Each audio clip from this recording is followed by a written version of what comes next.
Hey everybody, it is Jeffrey Jansen. How's everybody doing on this Tuesday afternoon?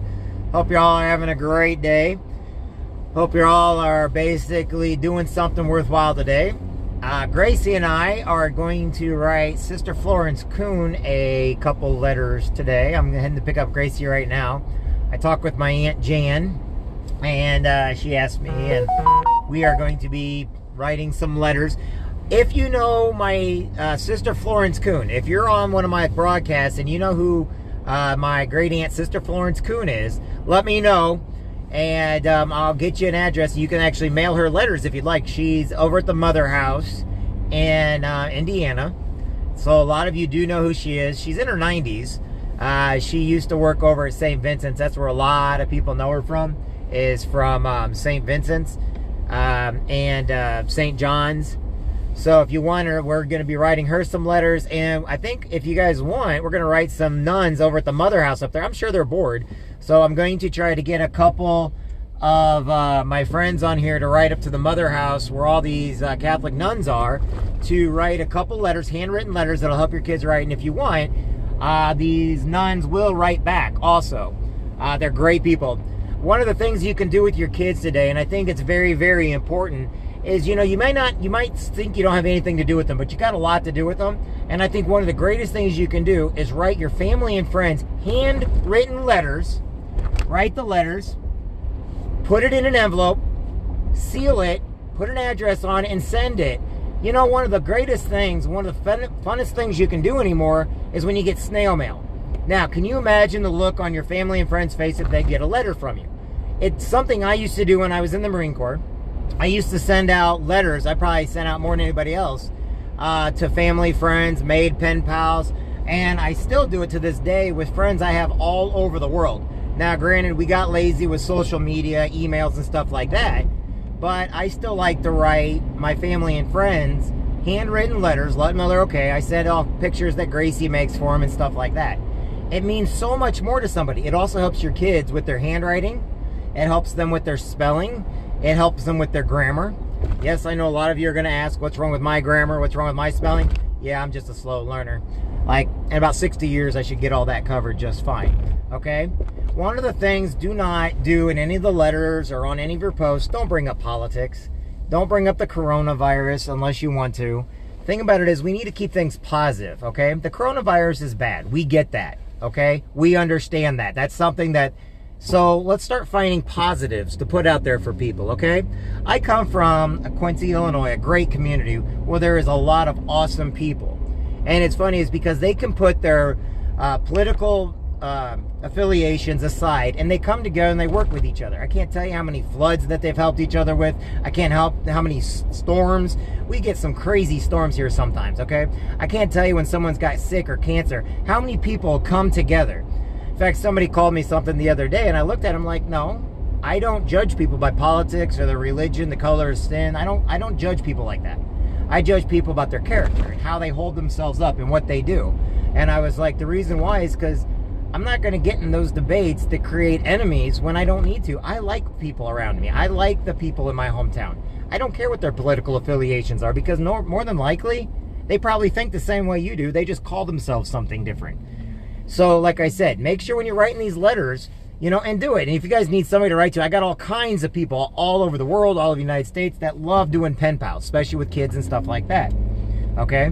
And if you want to, keep a journal. You yourself should be keeping a journal every day of things that you're doing, things that you're saying. Now, I learned how to keep a journal from one of my teachers, Patrick. It wasn't Pat McGinley. He was my history teacher. It was Michelle's dad. It was Humphreys, Mr. Humphreys. He always taught us to use journals every day when we were in school and everything else, and they help out a great deal. Okay, when you're using journals and you're writing things down with your hand, not only does it take time, but it gets that motor function in your brain working, okay? It really actually starts getting you to think, and you start looking at that, and believe it or not, you want to write a little more. Same way with reading a book compared to reading it on the computer or listening to audiobook. I always tell everybody every single day, if you want to get in a better mood, read 11 good pages of a book. Now, that came from my mentors, okay? But I mean it. Read 11 good pages every day of a kind of book. Now, my suggestion would be have 3 different books. with 3 different genres, meaning like one may be fiction, one may be a self-help book, one may be an inspirational book. But read 11 good pages every day of a book, and now that we're home, you can actually read a couple chapters a day, okay? There is no reason why people should be sitting around bored at home, twiddling their thumbs, and then sitting there and just getting miserable. Now, why do I always want to do positive things, and why do I put positive things on there? You know, in a world where we've learned over the last 10, 15 years, even 20, what PTSD really is, and it's been around forever. You know, there are things that cause people depression and anxiety, all right? One of the things that you need to do is keep showing positives in every bad situation. The reason why is because if you can keep a positive in every bad situation, it shows hope. It gives people a little bit of hope. But if all you do is fearmonger, and all you do is you go out there and we're all gonna die. I mean, there was a person on one of the channels I heard, and then they showed it to me, that said 50% of the population. I mean, how is that helpful to anybody? We know that we need to quarantine. We know we need to keep our hands clean. We know we got to stay away from people. We know all this. We know this is a bad disease. How does sitting there exaggerating numbers help anybody? It doesn't. It makes people, because you know what, they're right. If we can't get people back to work in the next couple months, there will be mass suicide. There will be people that are gonna, because they're so depressed and their PTSD is so bad. And people don't understand that PTSD is a controllable situation until you have no hope. Hope is what usually causes PTSD, or fear and not having anything positive to reinforce, you know, being positive. So make sure that you're out there talking good to people. When you're on social media, say hi to people. Hey, glad to see you. I send out random notes. Hey, you're awesome. You're great.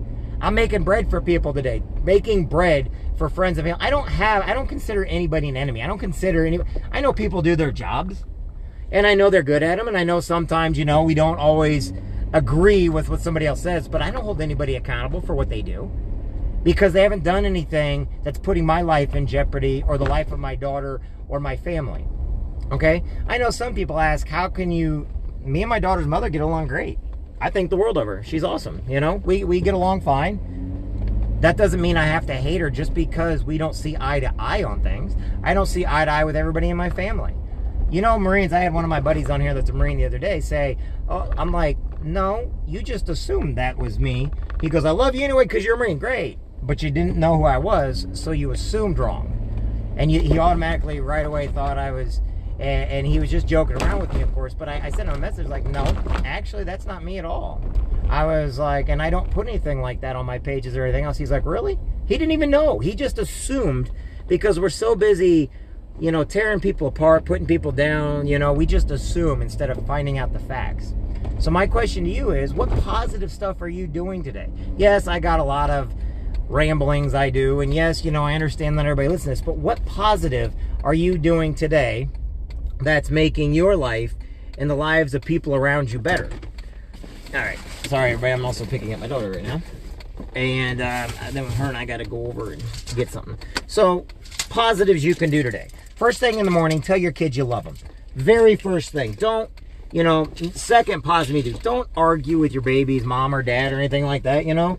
Just do what you can to get along. Believe it or not, if you guys quit trying to fight each other on everything and actually start communicating, you might learn you don't get along to where you need a relationship, but you may get along to where it's like, okay, you guys are both safe. I know my daughter's mother takes care of my daughter. I know she's a great person. I don't got no problems with that. And we get along fine. But I see so many other people, they assume. So instead, say something positive. Might throw somebody off key for a minute, but talk positive about them. You know, if you have hostility towards somebody or mean or hate. Yesterday I had somebody take something I said wrong when I said 80,000 people have survived a coronavirus. That's all I said. Well, they took it wrong, and they didn't know I was going to go ask them, hey, what's wrong? It's because they've had some issues with their mom and dad, and they weren't in their right mind. But when I confronted them and asked them if they were okay, they said yeah, and they were very grateful because nobody reached out to them. And I could only tell that there was something wrong when they stepped out of character, and all of a sudden they were not feeling the greatest. You know, there's a lot of Marines, there's a lot of Army, there's a lot of Navy, a lot of Coast Guard, a lot of Air Force out there right now, that being home is causing a lot of difficulty on their PTSD. You may want to find out a way to call them up and say hi.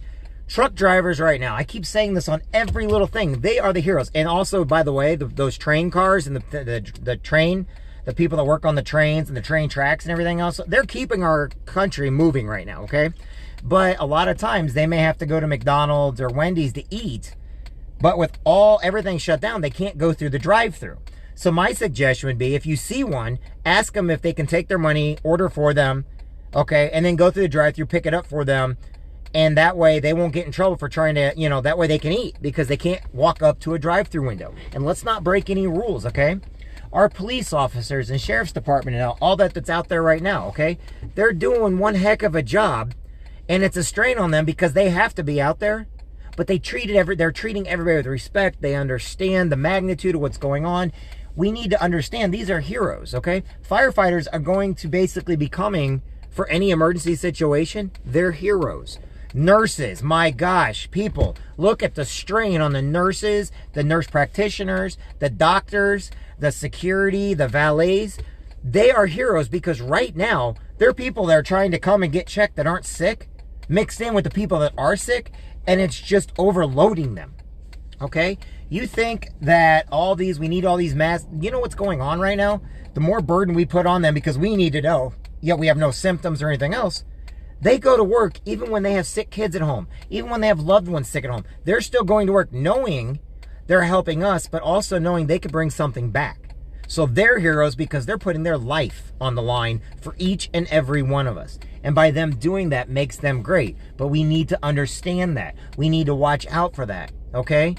Cops are going to come to our house anyway, or they're going to come to a call, or they're going to see if we're okay. But they're putting their lives and their health in danger, okay? Now, by the way, if people are out there, I'm glad kind of the bars are closed. I don't like any kind of mandatory anything to shutting down any type of business. But if you think about it, whenever you're drinking, you're weakening your immune system, okay? Which is a good thing because maybe right now that's helping a lot of people that normally be drinking to not get sick. We all think that, oh, I can drink Everclear, it'll kill everything. No, it really doesn't, okay? Now, as far as the joking side, and for all my Marine Corps brothers out there, do you guys think, give me a thumbs up if you're on there listening, do you think having all that malaria and anthrax and all those, you think that's going to help us? We used to have to take malaria pills to be on float. And the reason why we took malaria pills is so that we wouldn't catch it in Africa and a couple other places. So that's kind of what's going on with that. Anyway, we will be doing some bread tonight. If you know Sister Florence Kuhn would like to write a letter to her and everything else, I volunteered a lot over at St. Vincent's when she was there. I did a lot. I don't like putting, like I said, if I volunteer. Oh, here comes Gracie. Hey, baby. Hi. Shut your door tight. Shut your door tight. Everybody, it's the world famous Gracie Ann. You guys can all call her Baby Boo. Don't call her Baby Boo. Alright, Gracie and I are going to go over to True Value right now. But, like I said, write letters. I can't tell you how important that is. Get out a pencil. Learn to use an eraser. Try to your cursive writing. I bet you a lot of my friends that are trying to write cursive are having one heck of a time right now. So I'm going to turn this. Hey, it's Alan Shriver. How you doing, Alan? How you doing today, my friend? I hope you're great. Last night I was listening to my friend Longhorn, Vern Davis, Longhorn the comedian. He was looking for stuff to do on shows and stuff to watch like that. But you know, he's got enough beat because he has a thing called Thank a Vet. Thank you for your service. And Gracie knows Vern. And they always go around, they thank all the veterans and they give cards and stuff like that. Maybe you guys can start thinking of things to help somebody that you think is really important. You know, I want to tell you right now, moms and dads are heroes for their kids. You know, kids, they're taking it in stride. They're getting this really long break right now, and they're loving it. But anyway, hope you're all having a great day. I got to get everything. We're going to be doing some bread and we're making strawberry pie, by the way. I'm just now telling Gracie that I got everything at home to make strawberry pie. Hey, Alan, you want a strawberry pie, my friend? Ooh, Gracie, I got to get the cream cheese to mix with the sugar for the cream cheese bottom, okay? Yes, I use cream cheese in my strawberry pies, which make them a little bit different. So, by the way, that's what we got to get at True Value. So, anyway, Alan, love you, my friend. Brandon, love you. Everybody else on here, love you. Lindsay, Steve, I love you guys. Love your wives too. Tina, love you. Larry, love you. Michelle, love you. Michelle wants one. Tad Brenner, love you. I just told Tad Brenner I love you. Yes, Tad Brenner, I love you. Brad, love you. Jeff, love you. Lexi, love you. Hope you all are doing great. Hope you all are safe out there. and let everybody know they're important. And I'll talk to everybody soon, okay?